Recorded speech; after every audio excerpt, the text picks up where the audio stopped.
Okay, welcome to my channel. Now we will study about the uh, giving suggestion and obligation. Oke, selamat berjumpa kembali di channel bahasa Inggris. Kali ini kita akan belajar uh, memberikan saran atau suggestion dalam bahasa Inggris dan juga menggunakan memberikan ini kalimat yang menyatakan kewajiban dan keharusan. Oke, kali ini kita akan belajar itu dan kita mulai. Jangan kemana-mana, terus ikuti sampai selesai. Let's start. Suggestion and obligation. Mari kita mulai dari suggestion ya, saran. Oke, kita akan menggunakan yang pertama ada should ya. Should. Coba kita ucapkan sekali lagi, should digunakan untuk memberikan saran.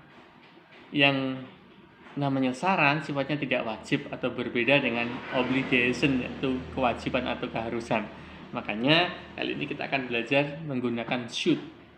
Coba sekali lagi katakan should ya. Should. Jadi should itu digunakan untuk memberikan syarat. Yang artinya should itu seharusnya ya, seharusnya. Oke, you should go out because you should keep healthy and lifestyle. You should keep healthy and lifestyle.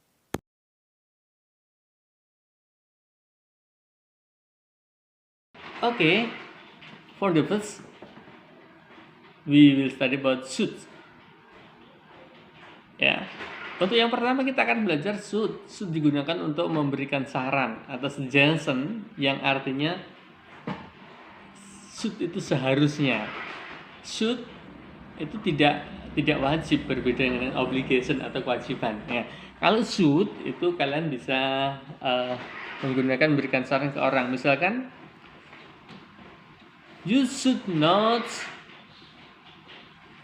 hang out because pandemic. You should not hang out because pandemic ya.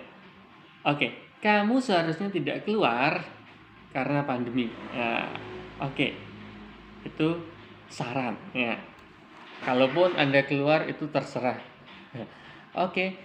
Dengan pola atau patternnya should plus itu menggunakan subjek, diawali dengan subjek plus should plus verb 1 ya, verb infinitive.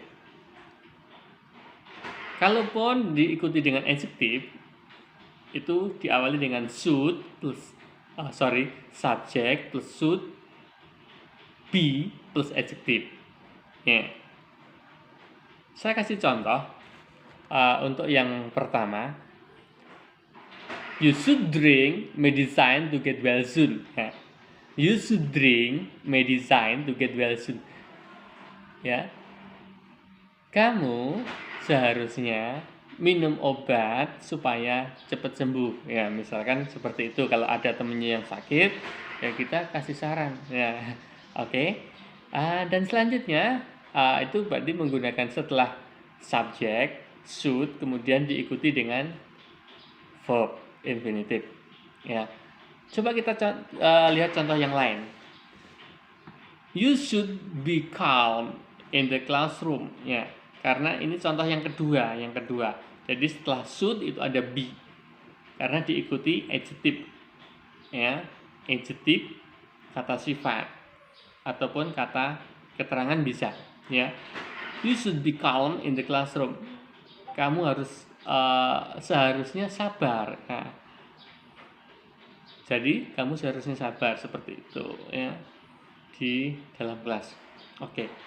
Dan kita bisa lanjutkan ke yang lain, masih banyak contoh-contoh ya. Saran-saran misalkan di kelas, because to the English you should bring your dictionary ya. Of course English dictionary ya. You should bring your dictionary. English lesson ya, because English lesson ya. Jadi seperti itu bisa digunakan untuk memberikan saran ya. Dan masih banyak yang lain ya. Jadi bisa menggunakan saran-saran yang lain juga. Oke, kita akan lanjut berikutnya ya. Oke, dengan menggunakan yang bentuk negatif sekarang, bentuk negatif ya. Untuk memberikan kalimat dalam bentuk negatif itu dengan menambahkan not di belakang atau setelah should. Jadi should not ya. Should not seperti saya contohkan. You should not hang out now. Ya. Jadi kamu seharusnya tidak begadang ya. Jadi itu. Oke, itu contoh penggunaan should dalam kalimat ya. Jadi bisa kalimat yang negatif juga bisa, artinya memberikan saran ya, maupun dalam afirmatif bisa dilakukan dengan menggunakan should. Oke, jadi memberikan saran suggestion menggunakan should di dalam afirmatif, kalimat afirmatif maupun negatif. Oke, kita lanjutkan ke penggunaan must ya, model must untuk memberikan obligation. Jadi memberikan obligation itu kewajiban yang harus dilakukan, jika tidak mesti ada konsekuensinya. Contohnya must yang artinya harus atau wajib. Jadi harus atau wajib itu dilakukan atau dikerjakan.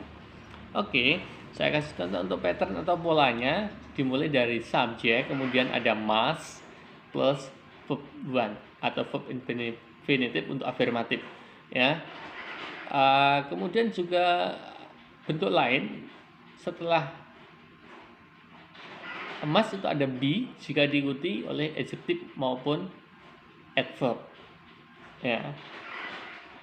Adjective maupun adverb bisa saya kasih contohkan seperti ini bentuk larangan ya. Untuk membentuk kalimat tanya bisa diletakkan di paling depan ya, must-nya ya. Saya kasih contoh untuk berikut ini ya. You must wear the mask to avoid virus corona ya.